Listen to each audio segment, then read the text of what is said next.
Successful people become more aware of their own strengths and weaknesses and are better equipped to identify areas where they need to improve. They understand that the only real competition is with themselves, and that by pushing themselves to be their best, they can achieve great things. 10.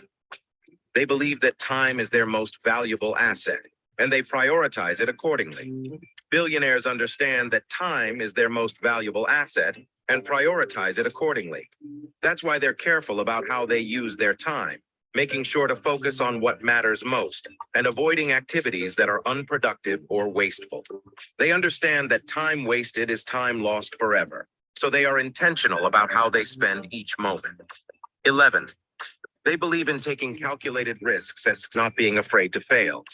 Failure is a natural part of the growth process. They recognize that the path to success is not a straight line, and that there will be obstacles, setbacks, and failures along the way. Taking calculated risks doesn't mean being reckless or impulsive. It means weighing the pros and cons, gathering information, and making informed decisions. Even if you fail, you can learn valuable lessons and come out stronger on the other side. 12. They believe in the power of setting goals and having a clear vision for their future. They constantly visualize their desired outcome and break it down into smaller, actionable steps to ensure progress towards achieving their goals. Successful people believe in having a clear direction and purpose that provides them with a sense of motivation and focus. 13. They believe that personal development is key to achieving success in any area of life. In order to achieve their goals and become the best version of themselves, they actively seek out opportunities for growth and development, whether it's through reading books, attending seminars, or work.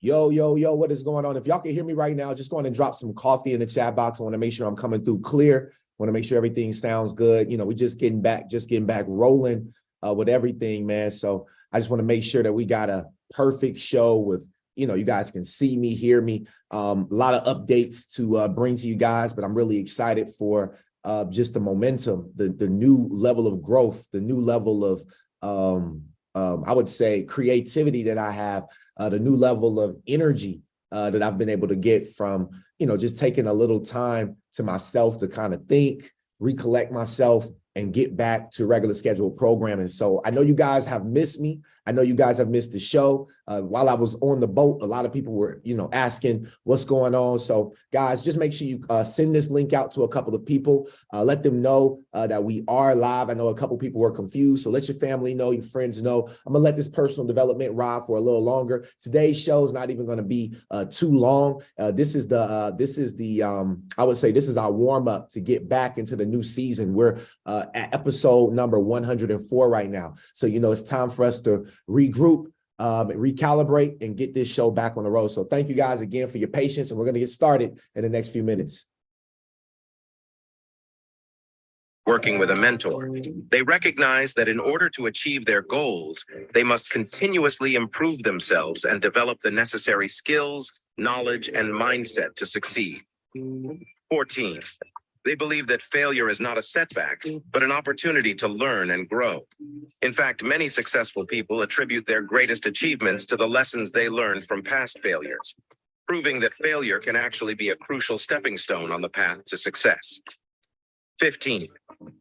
They believe in surrounding themselves with positive, like-minded individuals who support their goals. By surrounding themselves with positive, like-minded individuals, successful people create a powerful network of support and accountability that helps them to stay motivated and on track towards achieving their goals. Networking and building relationships with other successful people not only provides valuable opportunities for collaboration and growth, but also exposes you to new perspectives and ideas that can help you to stay innovative and ahead of the curve. 16. They believe in constantly learning and educating themselves in order to stay ahead of the curve. Through continuous learning and self-education, successful people are able to develop the knowledge, skills, and insights they need to adapt to changing circumstances, anticipate emerging trends, and make informed decisions that keep them ahead of the competition. 17. They believe in creating multiple streams of income and diversifying their portfolio. So instead of relying on one source of income, Successful people look for new ways to generate revenue and invest their resources in a variety of different areas, whether that means investing in stocks, real estate, or even starting their own businesses. But that's not all. Billionaires also invest in alternative physical assets, assets more likely to withstand price volatility caused by external factors, like pandemics, inflation, and war. Billionaires have always invested with these factors in mind. And now, according to a recent Goldman Sachs report, the stock and bond portfolio might not be enough anymore. All right, y'all. So listen, the stock and bond portfolio may not be enough anymore. Sometimes you guys got to start getting into other types of investments, other forms of investments. Welcome to Coffee and Crypto. We're back at it. Have multiple different locations now that we're streaming from. So just kind of getting back into the swing of things. How you doing, Ms. Zuli? Good to see your face. Definitely. I feel like I've been gone for way longer than a week. I know definitely the show, but I feel like I've been out of it. You know what I mean? So I appreciate y'all for allowing me to take some time. We had a full year of not taking any shows off. Y'all probably can see it under my eyes. You know what I mean? But at the end of the day, we've had a full show. We have had a full year of this show of not taking any days off, staying consistent, staying committed. And that's something that I'm really grateful for, something I'm excited for. And I know that I show up and I talk here and you guys listen. But here's the thing, though. I also want to say shout out to the ones that have never missed an episode, and you've been here listening, taking notes. That's what it's all about. I promise you, you probably know a lot more than me and a lot more than you even give yourself credit for. So, just taking the time to really just clap it up for yourself, just really because it takes a certain type of person with a certain type of intellect and a certain type of focus to really stay committed to anything. This could be flipping burgers at Burger King. People want days off. You know what I mean? Imagine doing 100 straight days of flipping burgers at Burger King. If you're not a Burger King flipping burger phenom, if you don't desire that every day, you're not going to want to show up. And so I tell people all the time that if you're doing things in life that you don't have that feeling, like I was so excited. I was on a boat. I told my mom I was on a boat. I was having like withdrawals. I wanted to do the show. I had no Wi-Fi. I just was like, man, this is bad. And some people was like, well, why didn't you record the show? You could have recorded it, put 2 episodes out.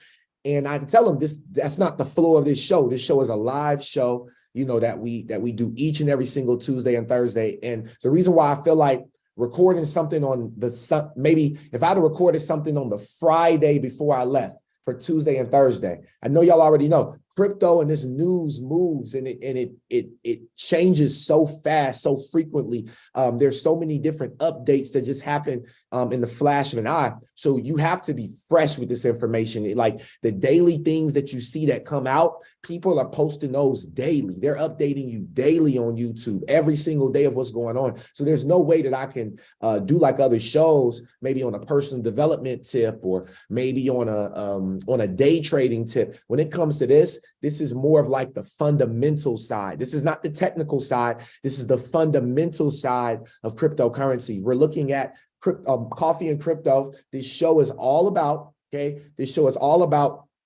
taking the fundamentals, not just of crypto, but also of world events and bringing them to the forefront to kind of put them together to kind of show what the ultimate agenda is for the elites and, everybody around the world that really has a bigger say so outside of us just being able to vote, right?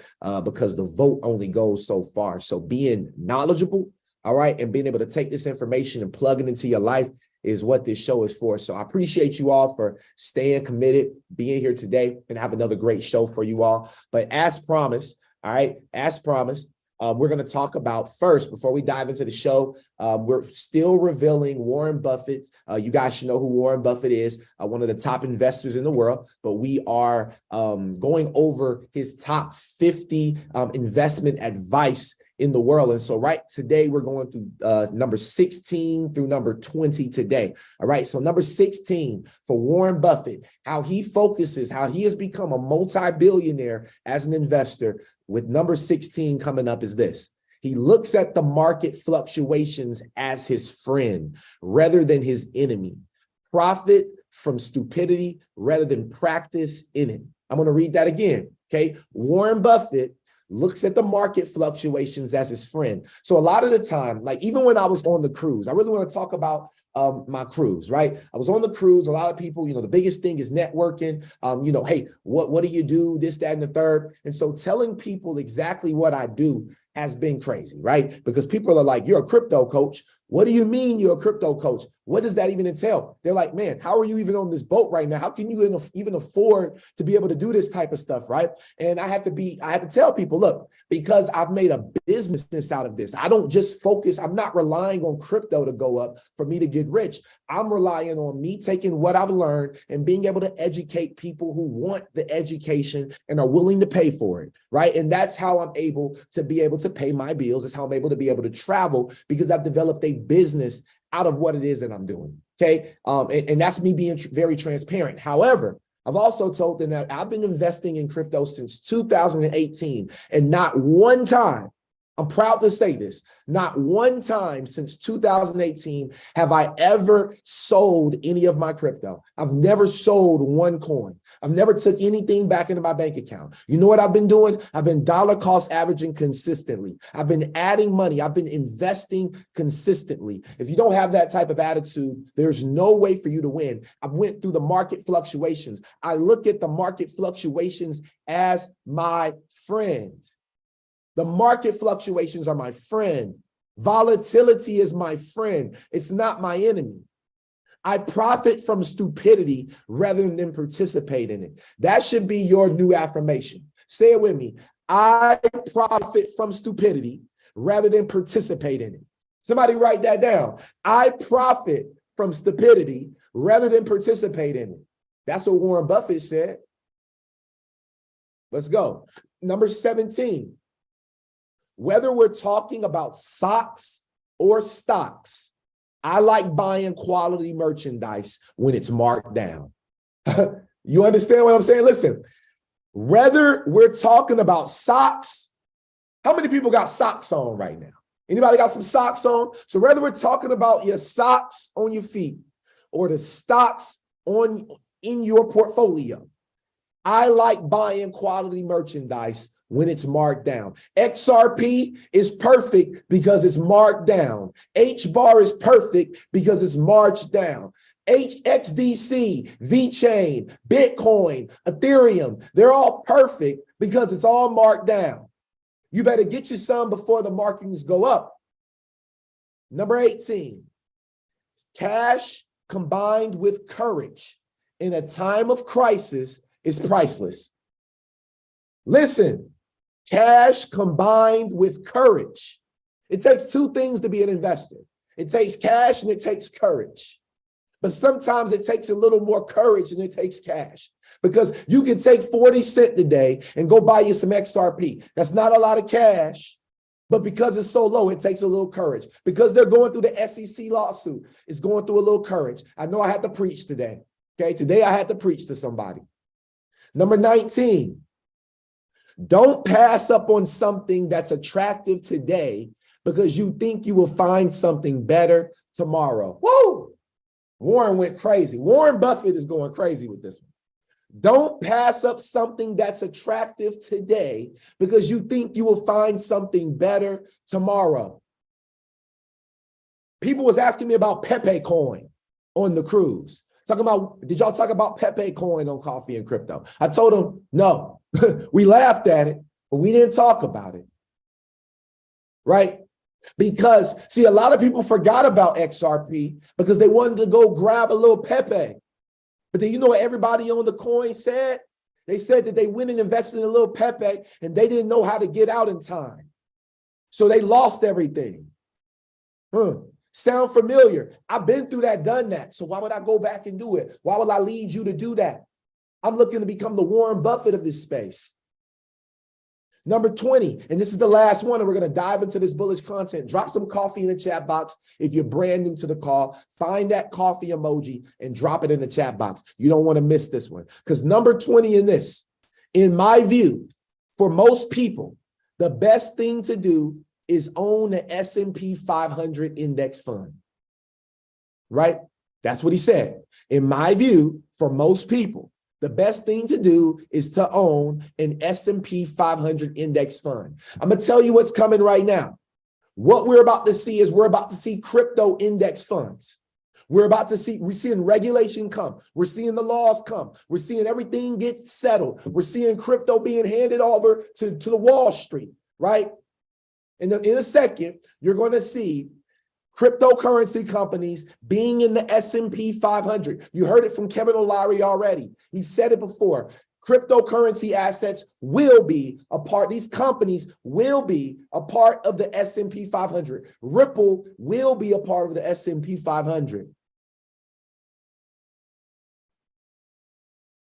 Now, let's dive into this bullish content. If y'all with me right now, drop some coffee in the chat box. Shout out to my YouTube people. Make sure you smash that like button. Smash the subscribe button. It's free. Just smash that real quick for me. Join me. Make sure you guys stay up to date on everything we're doing. And if you guys are on the Zoom and you're not subscribed to the YouTube channel is Coffee and Crypto Podcast. You have to put the podcast at the end. Coffee and Crypto Podcast. Meet me there, family. Let's get it.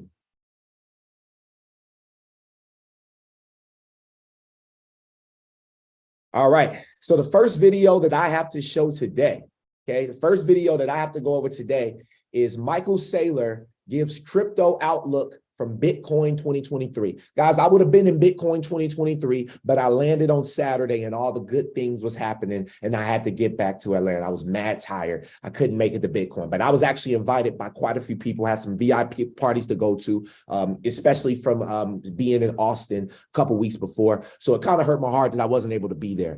So I want to kind of go through Bitcoin 2023 and what Michael Saylor said. And I want y'all to understand something. You have to listen to what Michael Saylor says, and you have to do the opposite. That's my advice to you. Listen to what Mike says, but then do the opposite, because the man is not telling you what you really need to hear. And I've listened to this interview over and over and over to make sure, all right, that I did not overspeak. And I'm saying it again. Listen to what Mike says, and then go and do your research. And you might want to do a little bit of that. I'm not saying don't get no Bitcoin. That's not what I'm saying. What I'm saying is you want to make sure that you listen to him and then maybe do a little bit of the opposite, because he only gave you one choice in this video. And this industry is not a one-way street. This industry is all about interoperability. This industry is all about collaboration. This industry is all about these companies coming together to work together in different facets and different assets. So let's dive into Crypto World CNBC. And remember, guys, CNBC is a news network. That means it's heavy on the propaganda media. So they're only going to show you what they want you to see. That way you don't win completely. I'm just telling you what it is. Let's get to it. So it's undoubtedly been a rough year for the industry, starting with Terra Luna, followed by Celsius, Voyager Digital, FTX, and this is a Bitcoin-focused event. But of course, when you have things happening in other ends of the crypto ecosystem, it ripples into investor confidence, both your retail traders, your institutional investors.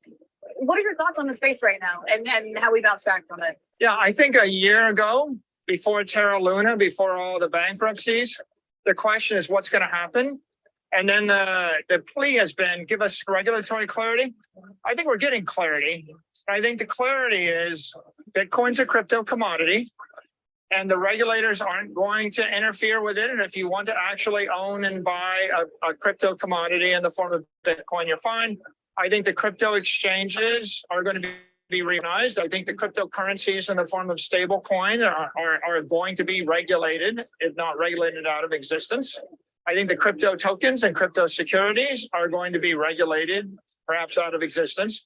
So you've got your clarity. Your clarity is Bitcoin. Bitcoin is the most secure network. It's the most secure asset. Everything else has got a black cloud hanging over it. And you're going to. So let's pause right there. Let's talk about it, okay? Because y'all know I can't let them go too long. I wish I was on stage. I will argue Michael. I feel like I'm so good at I could argue Saylor down. Like I'm all in it. All right, so let's talk about it. Let's talk about it real quick. Okay, number one, he talked about there's a black cloud over crypto, and he also talked about there's not there's no Everything else is a security. Basically, you got to understand that high level people listen to Michael Saylor. And so he's a Bitcoin maximist. Okay. He made all of his money from back in the day in Bitcoin. So if I made all my money from back in the day in Bitcoin as well, I would want to continue to push Bitcoin. So he doesn't have to say that's what he's doing, but we have to understand that people are more focused on where their money is, right? Like if my money is in XRP, that's why I'm XRP heavy, right? Because that's what I'm focused on. So it's the same thing for Mike. So with him talking about there's no other, everything else has a black cloud. What he's not really understanding is that Ripple has been in a lawsuit for 2.5 years. Okay. Bitcoin has not been in a lawsuit. Ripple has been obtaining the publicity, okay? And because this SEC lawsuit has made it so publicized for corporations, institutions, banks, central banks all around the world. So now the focus has been on Ripple and the SEC. So the world knows the name Ripple. Now, if I said Ripple to you and you're a brand new person on the call, it does not mean that you're going to know that Ripple uses XRP, right? So if I bought XRP, I wouldn't even know that it was associated with Ripple because that's not the same company. So we're dealing with a fraudulent lawsuit that's holding us back so that these people like Michael Saylor can continue to build their portfolios and then they will scale. What we have to do is we have to catch it before it happens. That's what this show is about. He said that there's a black cloud over all the other assets besides Bitcoin. Bitcoin, they told us they don't even know who the creator of Bitcoin was, right? They told us that. But then we saw what the Department of Homeland Security a couple videos ago, I've showed it a couple times on a couple of episodes, that the Department of Homeland Security actually went and they met with the 3 people that created Bitcoin, aka Satoshi Nakamoto. So now we're dealing with people in our government that has been lying to us, saying they don't know who created this technology, right? Because they met with them. So how do you meet with someone, but you don't even know who it is? I ain't never did that before. But hey, you know what I'm saying? Maybe they have. Now, let's continue to listen to Mike. Going to see a consistent flow of capital flowing from the rest of the crypto ecosystem to Bitcoin. And you're going to see a consistent flow of development effort flowing from the crypto ecosystem on top of the Bitcoin ecosystem. So I'm, thinking about a couple of things pegged to the happening that's happening next April. Now, typically we would see a run up in the price of Bitcoin going into that, and that would set off the next full cycle. But there are a couple of things that are fundamentally different this time around. The IRS is very involved in wanting to know what your crypto investments are, taxing them. Institutional money, I imagine that some players are scared. I mean, yes, we are starting to get regulatory clarity, but I mean, there's a lot that's still unknown in terms of how federal regulators are going to target certain institutions. So, and when I think of institutional money, I think about that being a big part of the narrative around the last full cycle. So, I mean, what happens next year? Are these headwinds going to affect what would have otherwise been a traditional cycle for Bitcoin, or do you not see that having any sort of impact on the run up? Yeah, I think the industry is going through growing pains. The bullish factors in favor of Bitcoin is nearly all of the bad leverage has been squeezed out. Everyone in the business of shorting Bitcoin, rehypothecating Bitcoin, loaning Bitcoin, they've all been bankrupted.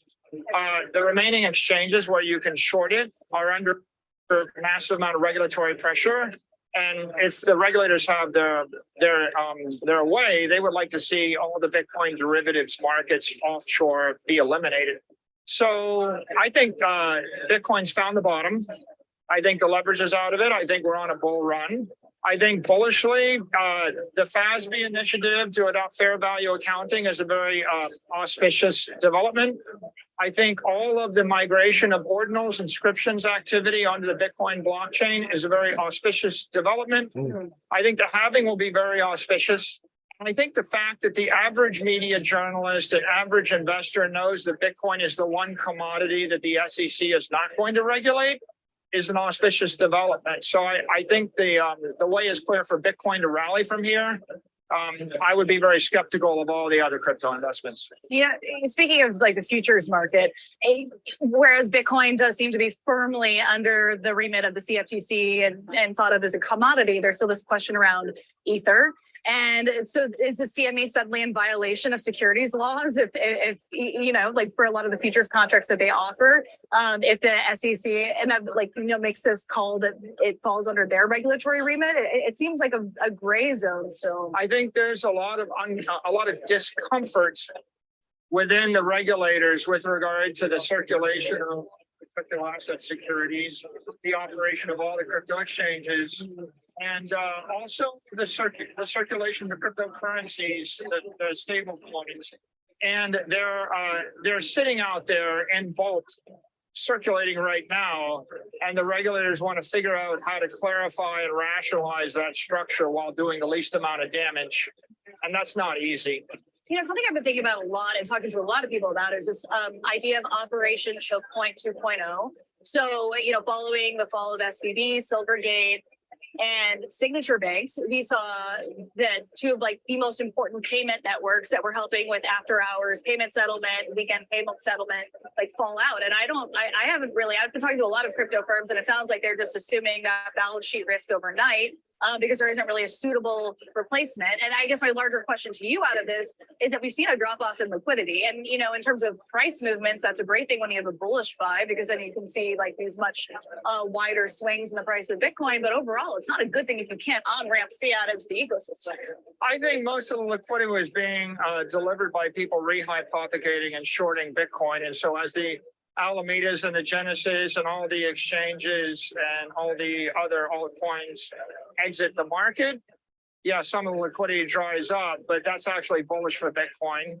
I think it's pretty clear from all the regulatory moves with regard to the banks and the stable coins that the regulators simply do not want a non-KYC settlement network operating in US dollars, either in the form of a stable coin or operating on a DeFi network or operating on a crypto network or operating through a US banking network. All of those are being rejected with prejudice. And the conclusion you come to is the capital that's sitting in stable coins and the capital that's sitting on crypto exchanges and crypto tokens is going to have to exit, but it won't exit through a fiat off-ramp or a bank. It's going to get traded into Bitcoin and it's going to get withdrawn from the exchanges. You know, I think of the US as a.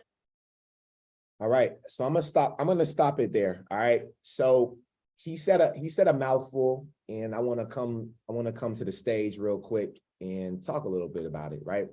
So what he's looking for is, you know, alongside all the other Bitcoin maxis, is for everything else to be eliminated, everything to go to zero, every coin. And what Bitcoin maxis would like to see is for this entire market to be pushed into the Bitcoin ecosystem. That way the market cap can go to so much money where each Bitcoin will be worth, you know, hundreds of thousands of dollars, maybe $1 million for each Bitcoin. And these people who own Bitcoin, and a lot of it, you know, especially Michael Saylor, will be quadrillionaires, you know what I mean, to say the least. Now we know the truth, right? And the reason why I wanted to play that video at first with Michael Saylor is because it's good to see his perspective, right? It's good to see his perspective. It's good to see, you know, Robert Kiyosaki's perspective. It's good to see, you know, other people's, but now we get to look at a different perspective and what's really going on. And so it doesn't really matter about what happens here in the US. It does matter, all right? It matters. I won't say it doesn't matter. But ultimately, this is the first time, and Americans are a little uncomfortable with it, right? This is the first time in history that no matter what, we could ban Ripple and XRP, and they could go offshores, and this technology can still operate in every other country besides America around the world. Okay, we know that could happen, right? So it's not a bad thing. So this is the first time where America can't say no to this, and it just goes in their way, right? Even if something like a war broke out and something like that happened, right? I mean, this may be one of the first times that even if the war was won, this technology could still go. So it's like, so how do we win? Like, how do we get on top? And it's through accepting this innovation. So either America is going to be left behind, or they're going to accept this innovation and continue to be the powerhouse that they are. So let's move through this, the rest of this show as fast as we possibly can to get through a couple of these concepts. So let's see here. Okay, here we go. So there's a new Coinbase commercial out. I don't know if you all saw it, but I want to play it. New Coinbase commercial with the CEO, Brian Armstrong. He's doing like a 4-part series, commercial series about the future of crypto through Coinbase. So this is his very first video, which was put out a couple of days ago. Enjoy. Let's see, how do I start this? I'll just do it and tell me when to stop. 3, 2, 1. The naive view of crypto is that this is some speculative asset that people are trading and they're going to lose their shirts. That's missing the forest through the trees. Fundamentally, crypto is not a financial product. It's a technology that can. Uh-oh. 1 second, y'all. Having some Wi-Fi. Wi-Fi. Up. Here we go. Forest through the trees. Fundamentally, crypto is not a financial product. It's a technology that can update all kinds of financial products. It can improve settlement times. It can make it cheaper to send money to your family overseas in another country. It can be a new way for artists to get paid. Cryptocurrency, regardless of what you think about it, it's not going anywhere. It can't be uninvented. Most of the world is embracing this technology now to update their financial system. And what I fear is that we're going to be sitting here in 5 or 10 years, and we're going to come back to crypto and think about it like we did with 5G or semiconductors and say, wow, now it's a matter of national security that we get it brought back onshore. We need to see what the potential of it is and where it goes. And we to do that, we need a clear rule book to update their financial system. And what I fear is that we're going to be sitting here in 5 or 10 years, and we're going to come back to crypto and think about it like we did with 5G or semiconductors and say, wow, now it's a matter of national security that we get it brought back onshore. We need to see what the potential of it is and where it goes. And we to do that, we need a clear rule book in the United States. All right. So we need a clear rule book here in the United States. Coinbase CEO Brian Armstrong with their very first video. Okay. Now, Crypto Eerie post, and from this moment forward, I just have a lot of different posts, articles, things to just, really give you a good deep dive into what we've been talking about. So just sit back and enjoy, guys. Take some notes if you can. And the recording will be available on YouTube for anybody that wants to go back and take a look at this content. So a former Ripple CTO or Chief Technology Officer, Stefan, or Just Moon, from November Summit, uploaded today on Interledger YouTube channel. Okay. He talks about how he actually implemented the very first JavaScript for Bitcoin. Okay. Understand how important this is, because he was the previous Ripple CTO. That's important because he really talks about the power of interoperability and everything working together. Completely different from what Michael Saylor says. And Michael Saylor, let me tell you something. He's not even a developer. He's an investor. So he's not a developer. So understanding that no matter what he says, the technology is going to do what the developers wanted the technology to do, not what Mike wanted it to do. Pay attention. My name is Stefan Thomas. I'm a co-creator of Interledger. Interledger has been, when we first started, kind of came from the idea of like, how do we make different ledgers interoperate together? We were working at Ripple, we were working on blockchain scalability, we were working on blockchain interoperability. And I have a bit of history with trying to make things more accessible and more widely used. I got involved in Bitcoin in 2010, and at the time Bitcoin was extremely clunky, and you had to download the scary, exe file, and then after you started it, it would just, rash your hard drive for like 3 days straight, and so it wasn't a very good experience at the time.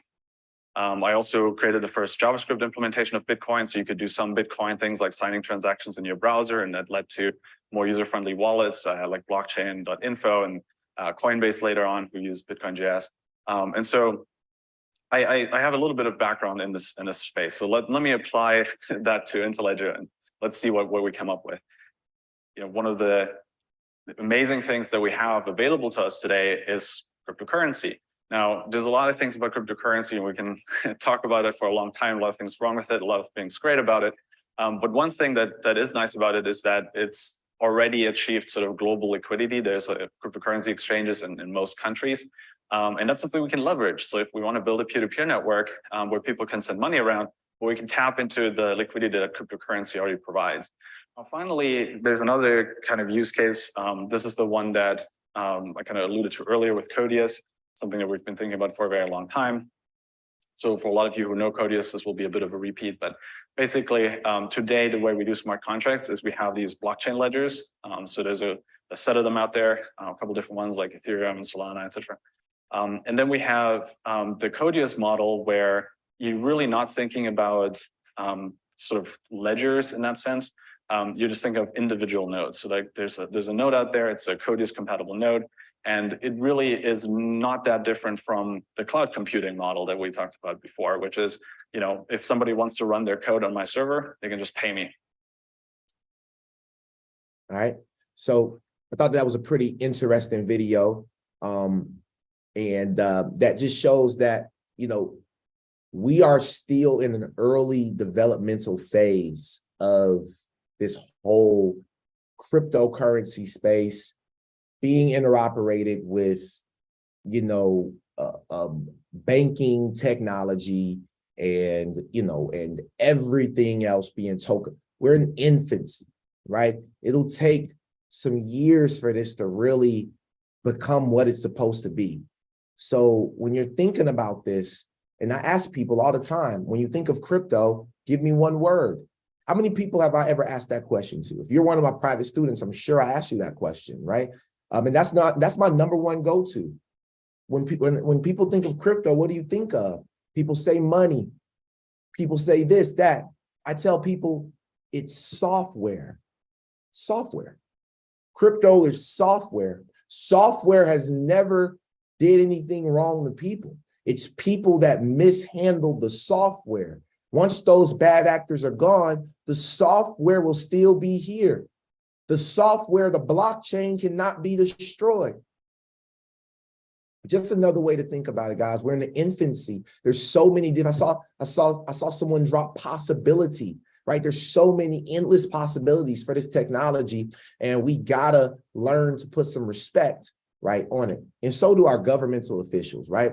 So the next thing that I want to talk about is President Biden. Okay, and I'm waiting on this to pop up. Okay, but there's a new proposal that came out, right? And so let's read on it, right? So U.S. President Joe Biden, if you guys didn't know, he was at the G7 World Summit in Japan talking on our country's behalf. All right, and so he had a couple of highlighted points. Two of the highlighted points that he said was, I'm not going to agree to a deal that protects wealthy tax cheats and crypto traders, said Biden while addressing ongoing debt default talks. Okay, so he's out there talking about the debt crisis we're in, guys. We have surpassed our debt ceiling, and it's either they're going to increase it or we're going to default in our debt. So he's saying he's not going to pass anything to take care of wealthy crooks, right? And also crypto crooks. All right. And then Biden has been assertive regarding policies related to taxing both cryptocurrency trading and mining, right? I'm not here to tell you guys what to do, but if you are talking about this sovereignty, if you're talking about, you're going to become a digital entrepreneur, I challenge you to look at other places outside the United States. Okay, look at other places. Start looking at Puerto Rico. Start looking at other countries, other provinces, other islands. Look at places that you can potentially go to and establish residency and be able to take these skill sets of trading, right? That's why it's so important to learn how to trade, right? Whether that's trade fruits and vegetables or trade stocks and bonds or trade crypto or trade gold. You need to learn a trade, because you can take this trade anywhere around the world and you can be able to apply these skill sets that you're learning. Yes, it takes time, but I'm gonna tell you something. Time stands for things I must experience, and you have to experience these things, okay?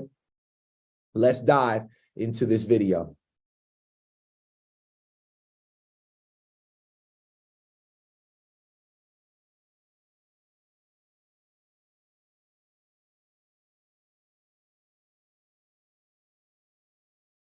Let us hear from President Biden at the G7. Concerning the important work we accomplished here at the G7, I want to take a few minutes addressing the budget negotiations that I'm heading back home to deal with.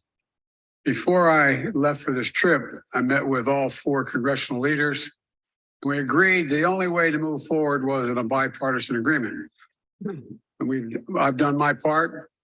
We put forward a proposal to cut spending by more than $1 trillion, on top of the nearly $3 trillion in deficit reduction that I previously proposed through the combination of spending cuts and new revenues. Now it's time for the other side to move from their extreme positions, because much of what they've already proposed is simply, quite frankly, unacceptable. And so let me be clear. I'm not going to agree to a deal that protects, for example, $30 billion tax break for the oil industry, which made $200 billion last year. They don't need an incentive of another $30 billion, while putting healthcare of 21 million Americans at risk by going after Medicaid. I'm not going to agree to a deal that protects $200 billion in excess payments for pharmaceutical industries and refusing to count that, while cutting over 100,000 school teachers and assistance jobs, 30,000 law enforcement officers jobs cut across the entire United States of America. I'm not going to agree to a deal that protects wealthy tax sheets and crypto traders while putting food assistance at risk for nearly 1 million Americans.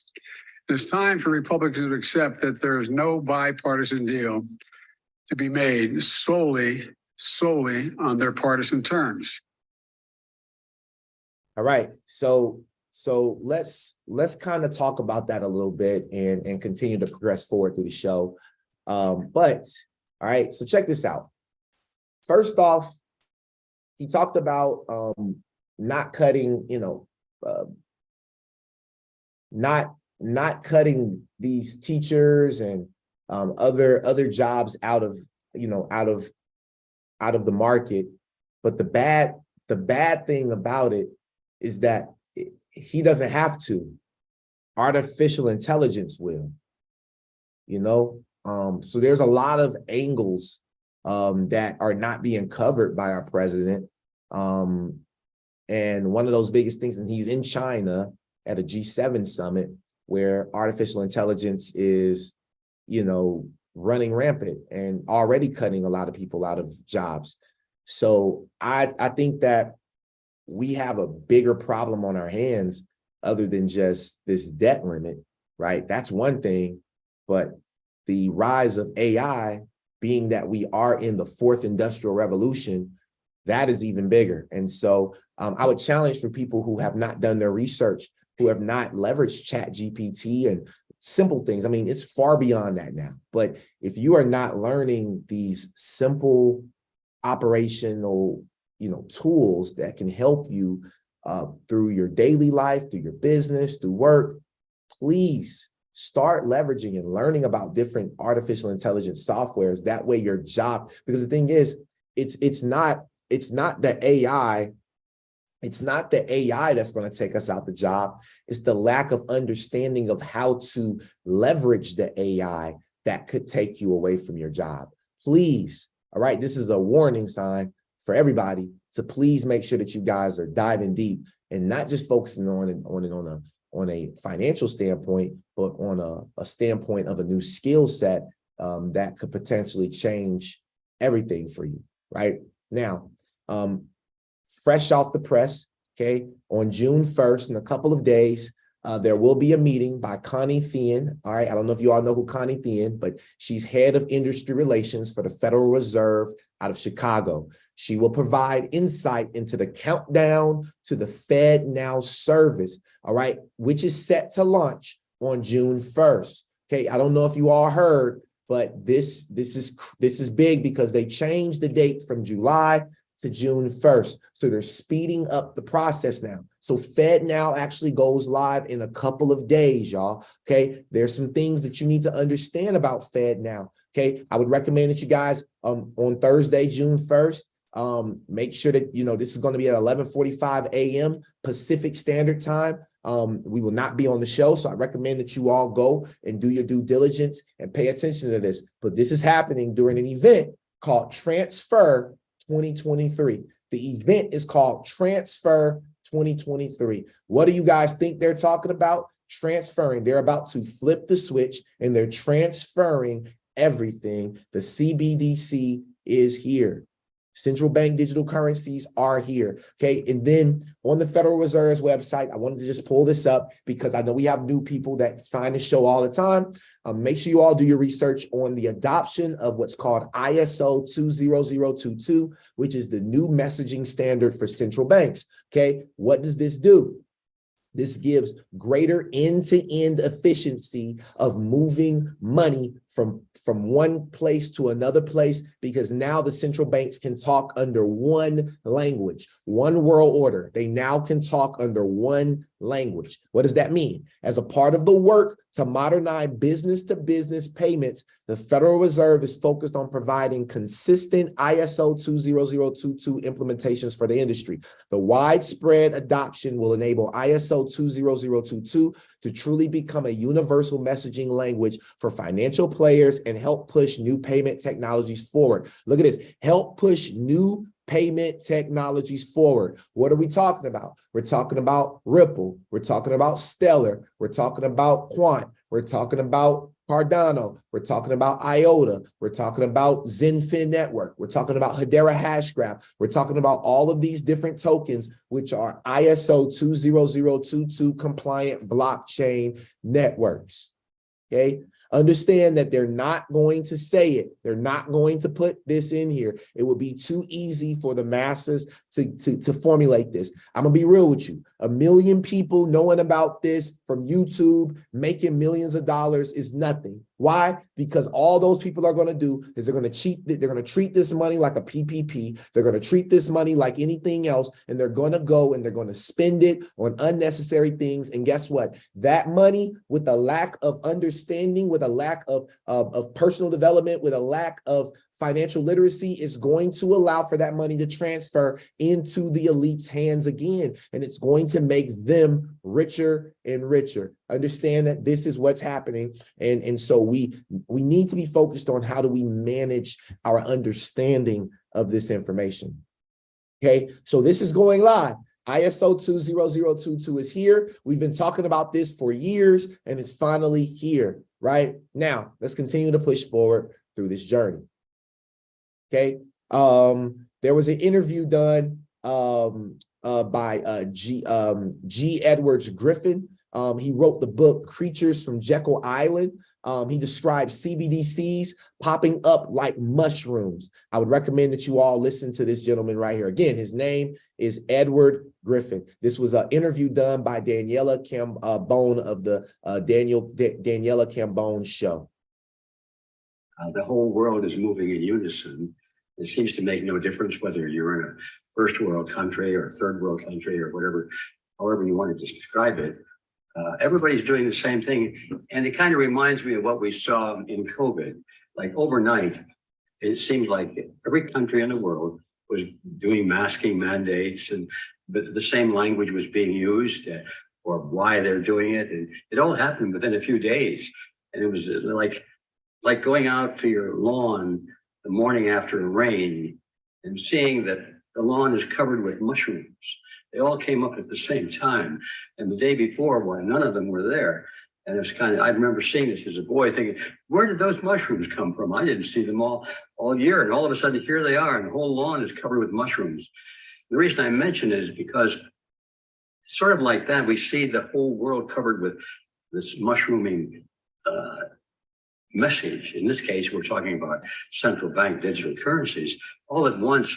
And the significance of that is that those mushroom spores were always there, or they have been there for a long time. We just didn't know it.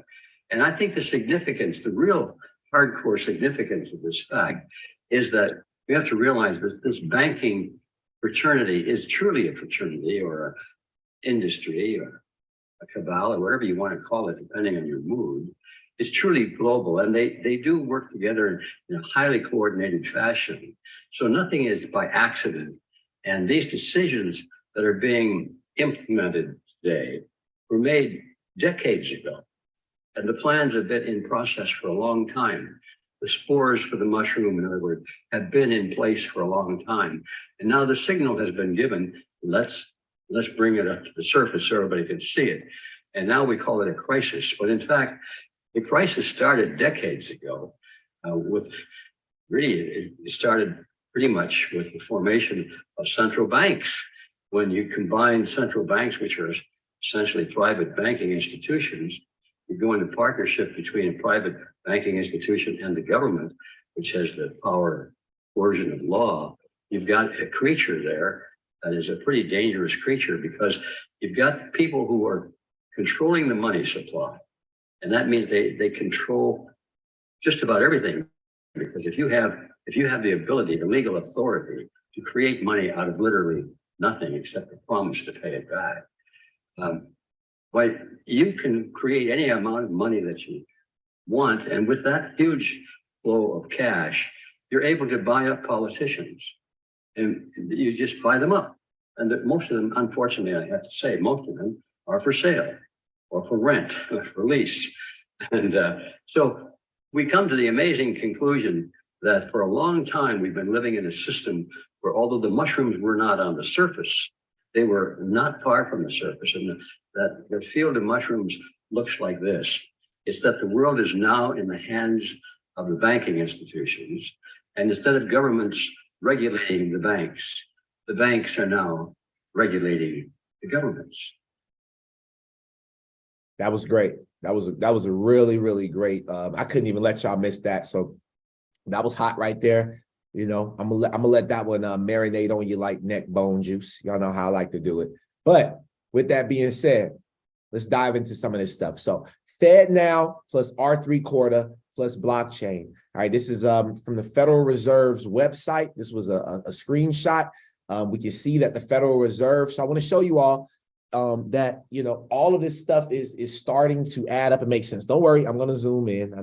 I know y'all can't see that. So let me zoom in for you. There you go. All right. So the Federal Reserve is using R3 Corda. How do we know? Let's read it. R3 offers its support for the development of faster payments through the FedNow service from our engagement and expertise, all right, in the industry. Okay, look at this right here. The U.S. financial system to benefit from the rapid innovation in payments and digital assets. Let's keep pushing forward. Okay, let's read these highlights. Okay, MasterCard. Okay, let's just read from here. Within our own Corda user base, companies like Swift and MasterCard are not only making significant progress in improving payment services, but are doing so by paying special attention to the underlying technology on which these payment services are built.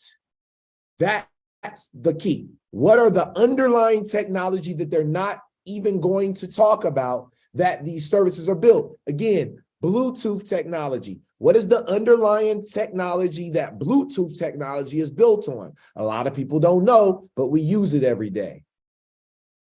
Specifically, to future-proof FedNow, R3 suggests the Board of Governors consider the use of a blockchain-augmented solution for the service. Pay attention. All right, now we're talking about R3 Corda. We go back, and in 2017, I believe, or no, actually, I think I might have, I don't think I grabbed it. Let me see if I can find it real quick. There was an article that I had. But anyway, R3/4 is connected in with Ripple as well. That was what I was going to show you guys. However, let's continue to push forward. So there's some rumors going around about Ledger. Okay, there's some rumors going around about Ledger. I don't know if y'all heard about it, but there's a new feature through the firmware update called Recover. What that feature does is allows for lazy people who don't want to hold their own private keys and their own seed phrases to allow for a third-party entity to hold it for them, right? So for people who are like, man, so a lot of people are like, is this a backdoor for the government or for other scammers to come in to be able to hack your portfolio through Ledger? This is something that you all should look into for yourself. Now, there was a video that came out. It's going pretty viral, so I thought it was important for me to show it here. But this is from the Ledger CEO and him talking about the concerns of this happening. Again, y'all, be safe.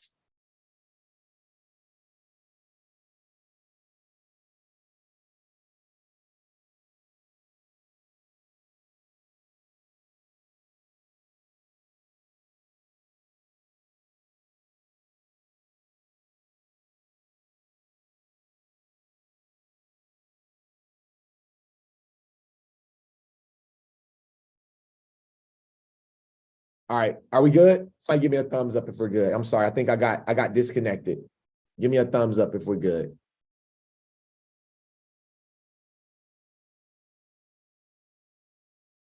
Okay. 99. Can y'all hear me? Can y'all hear me? Okay, cool. All right, I'm gonna get the video together. My bad, y'all. Not sure what's going on with this internet today, but y'all give me 2 seconds.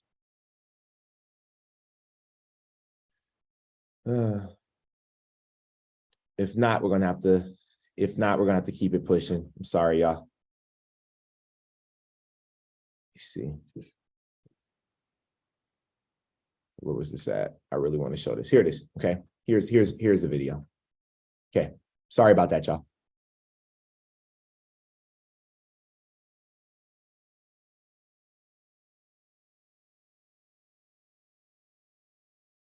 Way that this is built, 99% of the cases, there is no collusion that is really possible between the three entities. And, the way that this is built, but we've released a lot of content. The way that this is built, you can only, only the user can sort of call back the three shards. The only concern really is if we get subpoena by a government to say now, this user specifically, we would like you to, retrieve the three shards, etc. So that's not a real concern in the end, because for several reasons. One, you only get subpoena like this by governments if it's a serious act, like, terrorism, drugs, etc., etc. Like, it's not true that the average person gets subpoenaed every day. Can I just interrupt there? Coinbase had all their customer data subpoenaed by the IRS. John Doe. Yeah, and so they had to supply every customer. Was it over $10,000 or 20,000? 20,000. 20,000 Over a 3-month rolling period. And they gave all. And Coinbase fought back because they wanted, I think, 3,000. But Coinbase is a bank. This is not a banking service. Okay, so it's very different. But it's what I'm saying is the IRS wanted that information. If something there is no information for the IRS on this. Well, you do have XPubs, but you had them before too on Ledger Live, right? I mean, there is no real information for the IRS on this, etc. And by the way, again, this is. There will be trade-offs in the future. Yeah. So we're not saying that, if you're uncomfortable with this, you can keep your 24 words and, keep doing what you're doing today. This doesn't change anything. Okay. Doesn't change anything, doesn't create a backdoor. We can come back on open source, no open source, but in the end, we're a good actor. We don't create backdoors in our users' device. And by the way, if we did, the business goes south very quickly. All right. So y'all got the information there. I'm just here to spread it. All right. Couple other things. Ripple effects from SEC suit could strengthen the Coinbase litigation. I've heard an argument that with Ripple going through this lawsuit, they're not settling. Ripple could have been settled. The reason why they're not settling is because they understand that if Ripple just goes and settles, it's not going to be good for the rest of the industry, because every single currency can't be on the same standard as Ripple. So understanding that Ripple is fighting the good fight for the entire industry. And so with them going through this, Coinbase also is looking good. I'm trying to find what else. Here's something I wanted to share with y'all. Couple of things I'm gonna have to cut short and push to next week's on Thursday's episode.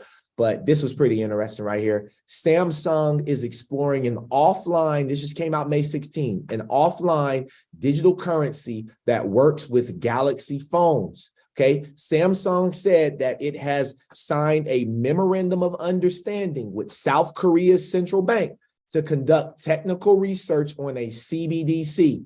Payments could be made between devices through the use of near-field communication technology, which is built into smartphones to enable contactless payments, Samsung said. Countries from China to the US are advancing their research and experimentation with so-called CBDCs in the hope that it could become easier for consumers to send money instantaneously.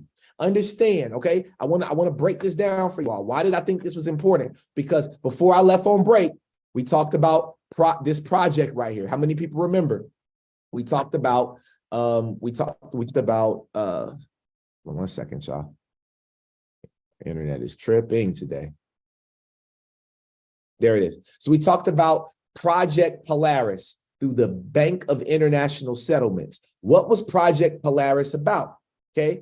If you guys take a look just at the first page, Project Polaris is as a handbook that was produced May 2023. What a coincidence. A handbook for offline payments with CBDCs. So now you have the Bank of International Settlements that comes out with a large multi-page document for all central banks to be able to know how to operate offline payments well, right? We've unfolded this document. Then you have Samsung coming out saying, hey, we are now working with a central bank in China, or excuse me, in Japan to be able to produce this, right? Then you have the IMF, which is the International Monetary Fund. They came out with a document last year, September 2022, taking digital currencies offline. Offline. Everything is about offline. Guys, we may experience an internet outage. There's a huge chance that maybe in June, our internet goes out. The Great Reset is on the way. The Great Reset is headed in our direction fast. Okay? Don't be scared about it. Be educated about it. And let's make the right choices for us and our families. Okay? Understand what you're investing into. Have some cash on hand, right? June 1st, have some cash on hand. Look at this right here on the SWIFT website. Check this out. Let's just read this. This is why everything could shut down, because it's just too much money to switch over in like this. An average of 29 trillion USD, the equivalent of a third of the global GDP, is transferred through SWIFT every day. $29 trillion every single day, which is a third of global GDP, gross domestic product, is transferred through SWIFT every single day. Understand right here, the adoption and migration to the ISO 20022 standard is a significant part of this process. Don't let nobody block you from your blessing. We're almost there. We're almost there. I had a few more things to show, and then we'll do our Q&A. Again, we're going to spend a little more time here. I got time today. I've been gone for 3 episodes. I've been going for a while, so I miss y'all. All right. So I would love to hear from y'all how everything's going. Let's see if I got a couple other things to show that I can show this week. Not sure what that means, Billy. Ripple to showcase. Okay, here we go right here. So Ripple to showcase real estate asset tokenization solution as part of the Hong Kong Monetary Authority's inaugural Hong Kong dollar pilot program. Understand that all of this stuff, our president was over in China. Now you got Hong Kong that is showcasing real estate asset tokenization, right? You got Hong Kong doing it. What else do we have? We have Ripple and Fubon Bank to showcase real estate asset tokenization in Hong Kong. So that's Fubon Bank, which we just talked about. You also have this company right here, which is MUFG, which is Marubeni Asset Management. Okay, they're launching its first security token issuance for real estate and will use MUFG's Progmat blockchain platform. Who is MFG associated with? I'm glad you asked. MUFG joins Ripple Global Payment Steering Group back in 2017. So they're using Ripple, right? Or at least they used to use it. But at least we know that they're using Ripple. More partnerships that Ripple have developed over this last week that we've been off of the show. Okay, here we go. Right here, Lulu Exchange ties up with AFS, which is Arab Financial Services for BPay, a debit card payments. So what does that mean? That means that Lulu Exchange has partnered with AFS to facilitate this new payment, this digital payments system to make it easier and more accessible for their customers. Who is Lulu Exchange? If you guys don't know, here you go. Lulu Exchange and Federal Bank enhanced cross-border payments experience into India with RippleNet. This was in 2021. Lulu Exchange works directly with RippleNet. They're a major partner. So now more partnerships, more money, more liquidity. These things have not even went live yet. Understand that this stuff has not even went live yet, guys. Like, we're not even live yet. They're setting up all of the foundational aspects of this. That way, when this happens, it'll be one big flip of the switch, which could be June 1st. Who knows? But make sure that you guys are ready. I want to say thank you so much for tuning in to episode 104. If you're on YouTube, you can feel free to stick around. We will be doing our Q&A session right now. So if you have anything that you like, learned, or love from today, if you got anything you would like to add, please feel free to raise your hands right now, and I could take a couple of questions or comments. And other than that, I just want to say thank y'all so much for another dope episode and allowing me to get back in and warm up.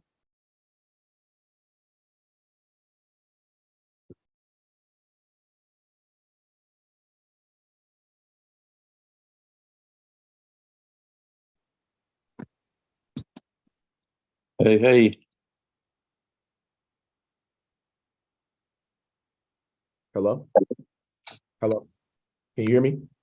Yeah. You talking to Billy? Yep. All right. Hey, we're out of the loop, man. You got us out of the loop, and we got to get. There's a lot of information for coming back. You said there's going to be a short call. There's going to be a little short briefing. That was a lot of stuff you just slapped up there. Yeah, you're right. Yeah. I thought it was going to be short. Yeah, I've been seeing it around. I saw that ledger thing the other day when I was going on my trip, and then all during the trip they're talking about it, and a lot of people got confused, and there's going to be so much confusion. And yeah, it's tough. Out of all the stuff we know, Vince, and us other gazillionaires, out of all the stuff we know, this is a little problem with the ledger, but it's kind of not, but it kind of is.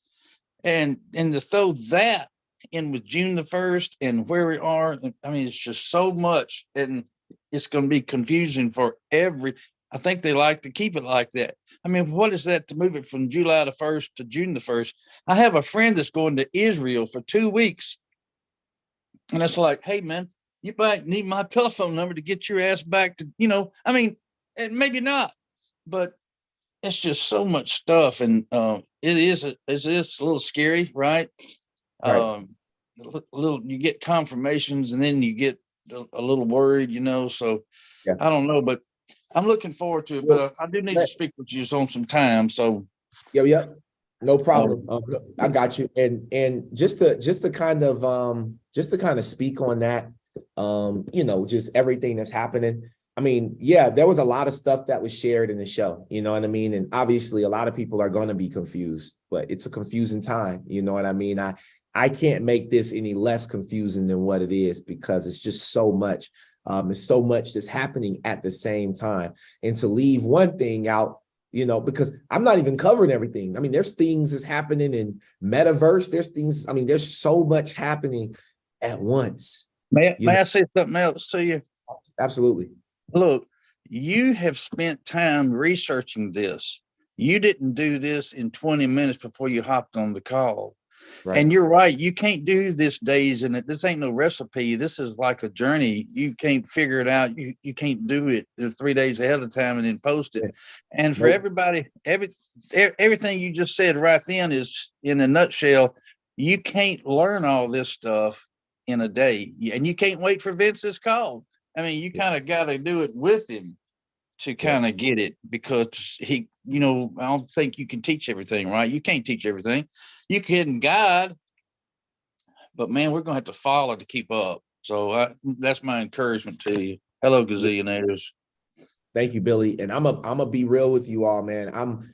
It's so hard now making these episodes. It's tough, because I feel like I'm all over the place. It's just like so much. Like there was a time where I was doing these episodes and there was like a little bit of news, like FTX was the only thing out, right? And I could just focus on that. Now there's so much going on, and I'm even getting overwhelmed in my research, because there's so many different angles. There's political things, there's banking things, there's CEO issues, there's so much going on. So I just want to say I appreciate you all for being there. I see you, Cynthia. I'm about to call on you right now. You can go ahead and let me see where you are. There you are. You can unmute. Hello. I just want to say, just really piggybacking off of what you just said, I can imagine that it's crazy for you to try to generate these shows right now, but your work is divine. And it is fortunately, is part of a bigger effort. You and I have spoken a couple of times. I have other crypto educators, and they take a different angle because there is so much going on that there's room for all of it. And your angle is very specific. I love that your focus acronym, right? What is it? Like focus on one thing until successful, something like that. Yep. So I love that you're not doing the Bitcoin maxi thing. You're not really even into ETH like that. Look, you cover it because it's relevant for your constituents, but you cover it at a high level. You don't do the Pepe coin. Look, if you want somebody who's into Pepe coin, go somewhere else. Look, there's opportunity there, but that's not you, right? And so, I can imagine it's exhausting, but I get a lot from you. And like I said, I have I have other, crypto groups that I like paying attention to, and I get from them because they're covering different angles. There's so much going on in this world. I always feel so super overwhelmed, and I try to manage that through my own meditative practices. And look, I ebb and flow like everybody else. There's some days where it's like, you know what, I'm cool. I got this. I'm a rock star. I'm divine. I'm indestructible. I'm powerful. And then there's other days like, how on earth am I supposed to find the time to take in all this information that is coming at me right now?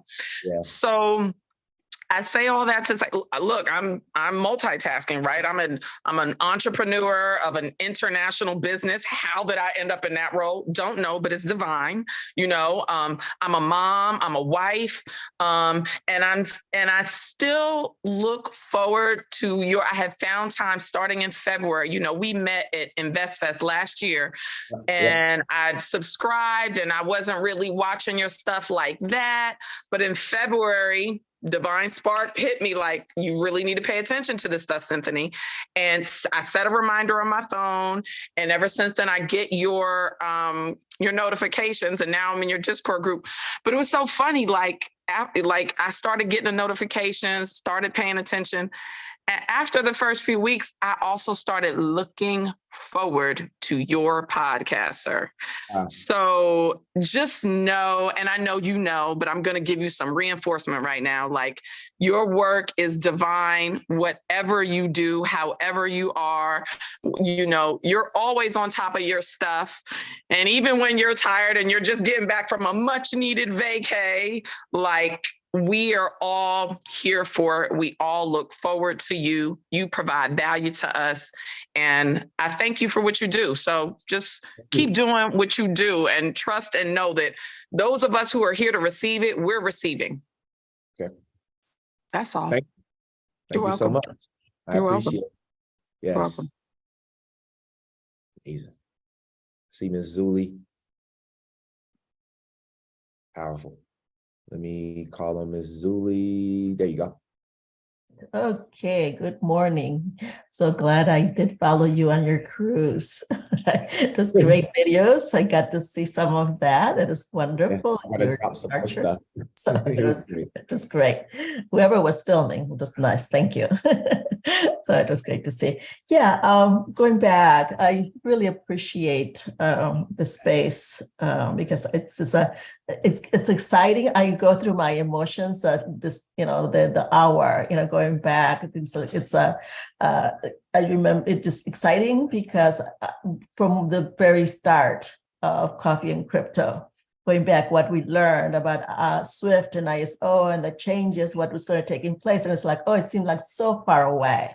But here to think June, whether SWIFT and especially here in the US in moving the date with SWIFT and ISO to 0022 and all the other countries learning about the CBDCs, it seemed like when we were just learning, when just starting to learn about it seemed like, okay, just book or theory, whatever you want to call it when you're in school, the elementary professor kind of thing. And here we are, it's all live, it's taking place. So it's exciting to live this era, this time, to be able to see.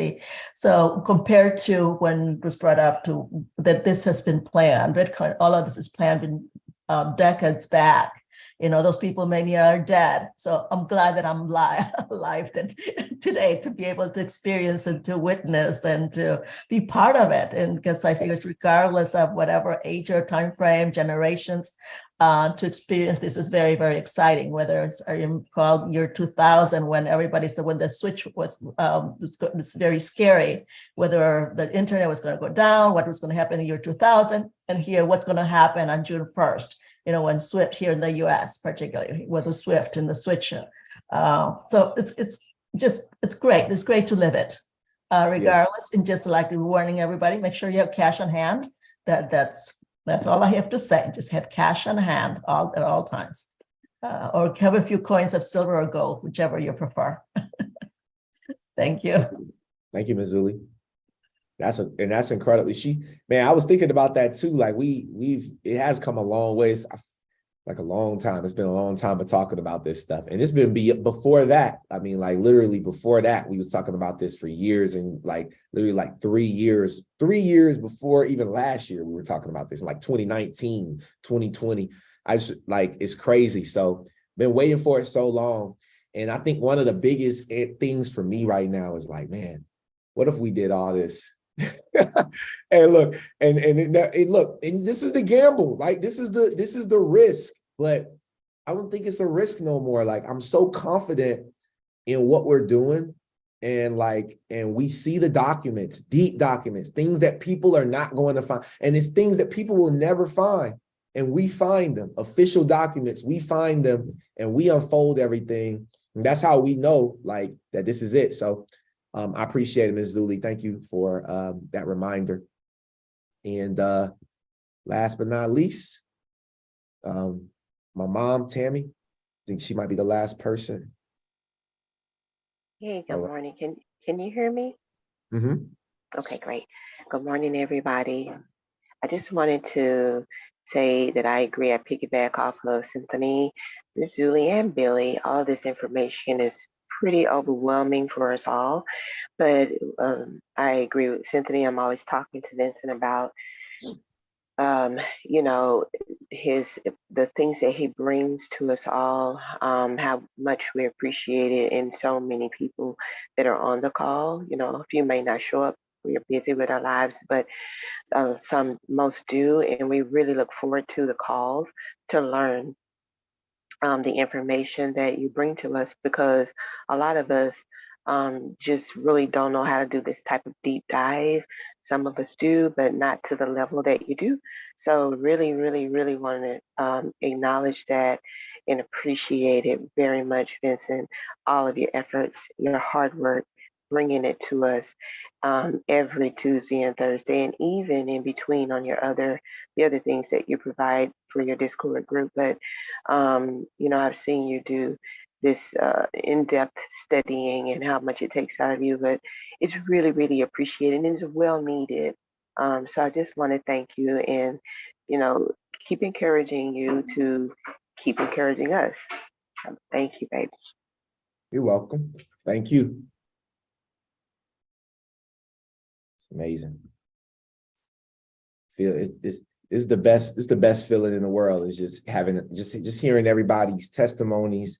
You know, hearing from my mom, hearing from, you know, just like everybody. Like it's such a great feeling to know that we have a community like this. And truthfully, it don't even matter. Like it doesn't even matter really about like Cynthia said. It's not about how many people, you know, that it is. It's about the fact that the people that really want it, they're popping in, and then like even people that catch on late, if they love it, they stick around. You know what I mean? They're hooked. So I want to just say thank y'all for being the best show of best part of this show. Without this show, I'd still do it, but I wouldn't have a live crowd. So it's nice to have a live crowd. So I appreciate y'all for being here.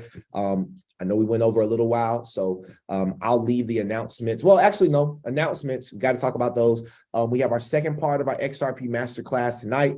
Where we'll dive into the Zum wallet, teach you how to set up the Zum wallet. If you did not join our XRP Masterclass, it will be for sale, the recording. I will also have all of these masterclasses combined together where people will be able to actually purchase. Yes, everything has been dropped in our Discord group. Make sure you all are paying attention to the Discord group. I've been dropping this since yesterday. That we will be doing that. So make sure everybody's paying attention, because I know it ain't just, you know, one person. A lot of people may not have known. So yes, tonight at what time did I say? I think it's 7, right? 7 p.m. We'll be doing the XRP Masterclass Part 2. So please make sure you all hop in there if you did, and then you'll be able to get the recording. Also, we have the HBAR Masterclass that's up for purchase right now. If you guys want to go back with the HBAR Masterclass and learn that.